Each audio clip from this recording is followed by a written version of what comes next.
22 Mei 1953, Candi Agung Borobudur kembali memancarkan getar keagungannya. Itulah kali pertama umat Buddha bersama dengan Perhimpunan Pemuda Teosofi Indonesia merayakan Hari Trisuci Waisak setelah runtuhnya Kerajaan Majapahit. Gema keagungannya pun telah menggugah perhatian dunia, membuka mata banyak orang. Ajaran agama Buddha kembali bangkit di bumi Nusantara. Te Buan An adalah sosok di balik kemeriahan acara itu. Te Buan An awalnya adalah aktivis perkumpulan teosofi dan ketua gabungan Samkau Indonesia atau GSKI, yaitu organisasi yang membina 3 ajaran, Tao, Konfusius, dan Buddha. Namun akhirnya, Te Buan An lebih tertarik pada ajaran Buddha. Beliau memutuskan menjadi anagarika atau pelayan Buddha. Kemudian, beliau ditahbiskan menjadi Samanera Titchen oleh Mahabiksu Pencing. Tahun 1954, beliau menerima Upasampada menjadi biksu di Burma. Beliau mendapat nama dan gelar Biksu Ashin Jinarakita dari Yang Arya Mahasi Sayadaw. 17 Januari 1955, Biksu Ashin Jinarakita kembali ke Indonesia. Tak kenal lelah, Biksu Ashin Jinarakita melakukan perjalanan dharma, menerobos hutan, mendaki gunung, menyeberangi lautan untuk memperkenalkan ajaran Buddha. Untuk membantu melayani umat, Biksu Ashin Jinarakita akhirnya menahbiskan upasaka-upasika.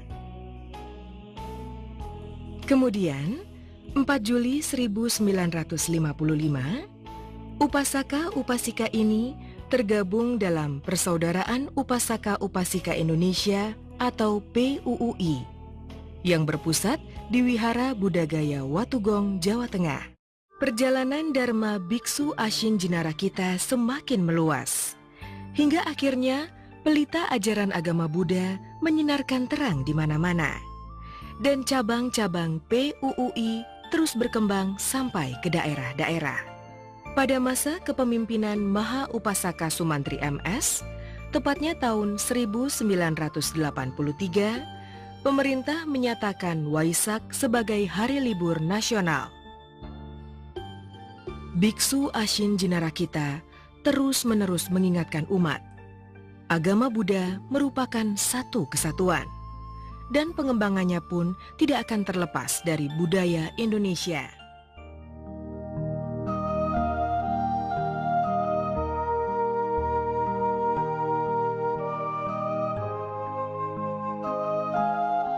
Tanpa mengenal lelah, Biksu Ashin Jinarakita terus memberikan pelayanan. Beliau mengatakan, "Saya hanyalah seorang pelayan Buddha."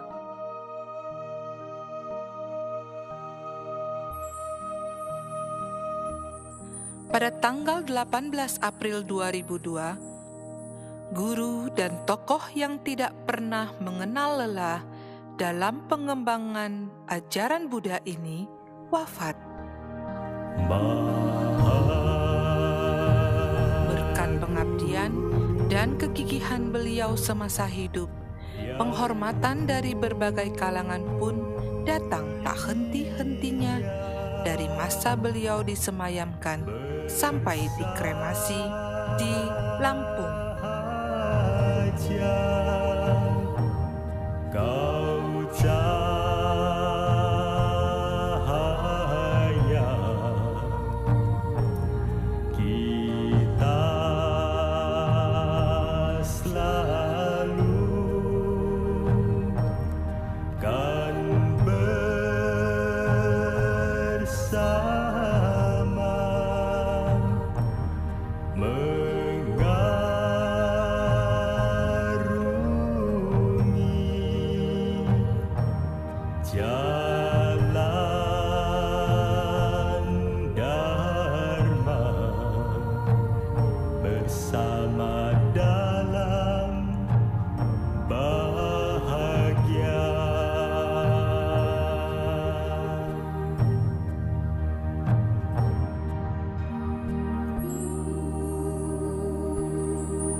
Setelah Mahabiksu Asinjinarakita wafat, murid-murid beliau berusaha mewujudkan salah satu cita-cita dari Mahabiksu yang belum sempat direalisasikan. Cita-cita ini adalah pembangunan rumah bersama. Rumah bersama adalah suatu tempat yang oleh mendiang Mahabiksu Asinjinarakita dijabarkan sebagai suatu sarana umum yang dapat memungkinkan seluruh umat Buddha untuk dapat datang dan belajar Dhamma. Rumah bersama ini seyogyanya menjadi tempat yang non-sektarian, bebas digunakan oleh siapa saja, dan menjadi narasumber bagi mereka yang ingin belajar dan mempraktekkan ajaran Buddha.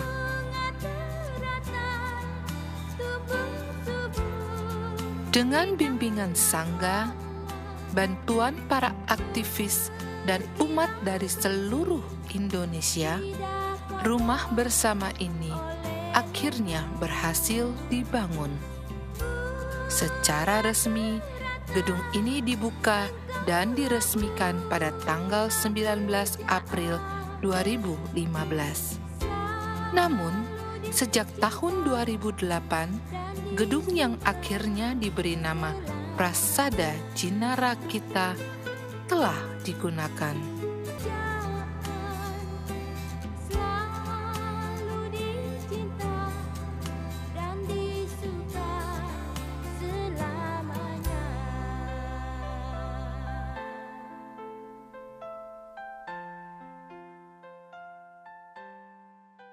Saya sebagai muridnya juga itu tentu dalam pengembangan agama Buddha Indonesia ini sangat giat dan juga kemana-mana. Kadang-kadang dalam perjalanan pun kadang-kadang makan pada waktunya itu jam 11 itu ya di warung-warung kecil, di perjalanan pun boleh. Yang penting kita bisa menjalankan tugas sampai ke daerah-daerah itu. Banyak umat yang kadang-kadang bilang, Bante, saya mau protes dengan Bante Asin. Saya tidak setuju dengan pendapat Bante Asin. Saya akan tanya kepada beliau. Oke? Tapi ketika sudah dekat dengan Bante Asin, nggak ada satu patah pun yang keluar kata-kata itu. Saya tanya, loh tadi kan mau nanya. Wah, Bante lupa semua. Saya merasakan kedamaian, merasakan cinta kasih dari beliau. Sukom lebih banyak melewati waktu membabarkan dharma, menyampaikan kebenarannya lewat keteladanan dalam hidup sehari-hari, mengekspresikannya lewat sikap keteladanan yang nyata, dan hanya orang yang mau membuka hatinya akan mencerna, akan mampu menangkap bahwa sebetulnya saat itu Sukom sedang bicara dharma. Pengalaman pribadi dalam perjalanan beliau mengajarkan kepada kita bahwa diajarkan yang pertama kesederhanaan, lalu yang kedua adalah kejujuran. Itu yang harus dipraktekkan dalam kehidupan, bukan hanya sekedar kehidupan seorang biku saja, tapi untuk tentunya semua umat Buddha, hal itu sangat penting harus dilakukan dalam kehidupan. Nah, unik kembali dalam perjalanan, beliau kalau perjalanan makan, beliau tidak mau di restoran yang besar. Saya pernah menanyakan kenapa kok tidak mau makan di restoran, bahkan kadang membawa bekal sendiri. Kalau di restoran saya tanya, beliau mengatakan, kamu harus tahu bahwa di restoran yang besar itu sudah banyak orang yang makan, maka kita kalau bisa makan di restoran yang kecil, yang jarang orang itu makan, dan kita bagi-bagi rezeki untuk orang-orang yang orang kecil gitu. Tahun Buddha Jayanti, dia datang dan dia menang. Dia datang untuk satu kemenangan dan dia menang untuk satu perjuangan.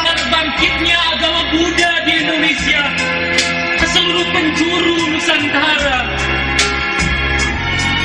Engkau banggankah kawan melihat wihara-wihara yang bermunculan, berbagai tumbuhnya, bagai tumbuhnya jamur di musim hujan, di pusat kota hingga ke sudut desa. Sadarlah, semua ini milik kita bersama. Semua ini cermin kepribadian bangsa Indonesia yang harus kita jaga dan pelihara. Ingatlah, semua ini berkat dan tekad perjuangannya tokoh pembangkit agama Buddha Indonesia, pahlawan penerus cita-cita luhur, Sang Buddha Siddhartha Gautama. Saudaraku, di 2005 dia tidak pintar walau pergolakan datang tiada henti. Dia pergikan kemerdekaan bagi agama Buddha negeri ini. Dia kobarkan bara Waisak yang hampir mati, dan dia teteskan Dharma bagi jiwa umatnya yang dahaga. Dialah sang pembangkit sejati, pahlawan agama Buddha Indonesia, yang Arya Mahanaya Kastawira Asin Jinara kita. Saudaraku, seharusnya kita ucapkan terima kasih kepadanya, kepada sang pembangkit yang tercinta, sebab kejayaan kini telah kita raih, juga kemenangan telah kita miliki. Bertekad perjuangannya, marilah kita sing-singkan lengan kita, bersatu kita bulatkan tekad, mempertahankan apa yang telah dicapainya, agar kejayaan ini tidak pudar di tempa masa, agar pelita dia senantiasa menggaungkan Dhamma di hati kita yang gulita, dan agar kemenangan ini tidak hanya untuk satu hal, tetapi tetap abadi selamanya. Medan, 22 Januari 1989. Teriring selamat ulang tahun untuk Yang Arya Mahanaya Kastawira Asin Jinara kita Mahatera, atas nama Angli Yang.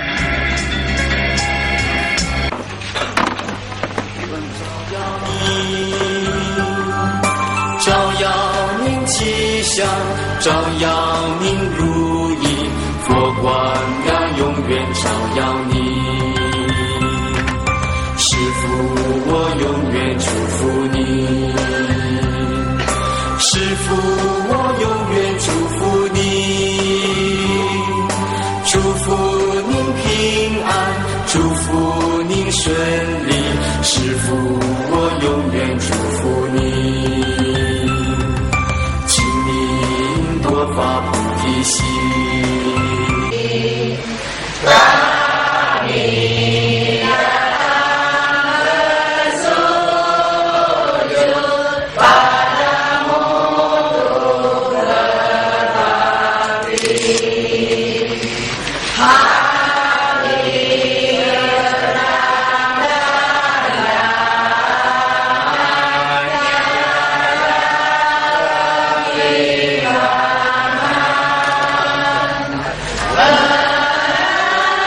Parisude Sarva Tathagata Hirdaya Adistana Adistite Mudre Mudre Maha Mudre Maha Mudra Mantra Padai Soha Om Brum Soha Om Amrita Yurdade Soha Om Amrite Amito Bawe Amita Vikrante Amita Gate Amita Gamini Amita Yurdade Gagana Kirtikare Sarva Klesha Kshayam Karye Soha Om Mani Padme Hum Om Mani Padme Hum Om Mani Padme Hum.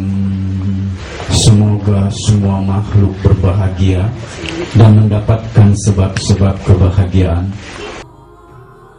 benih yang ditabur oleh Mahabiksu Asin Jinara kita kini telah berbuah dengan begitu lebat. Kita semua adalah bagian dari buah yang beliau tabur.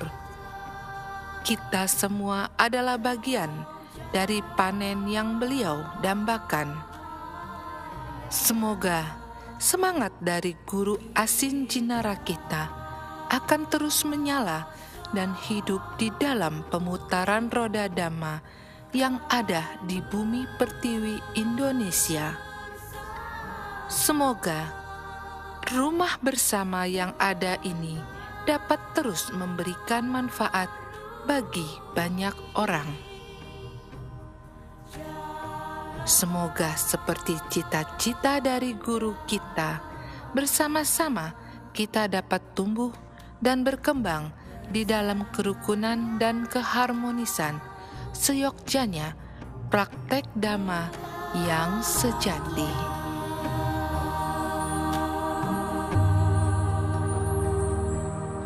Dengan sekuntum bunga yang indah, kami ucapkan terima kasih.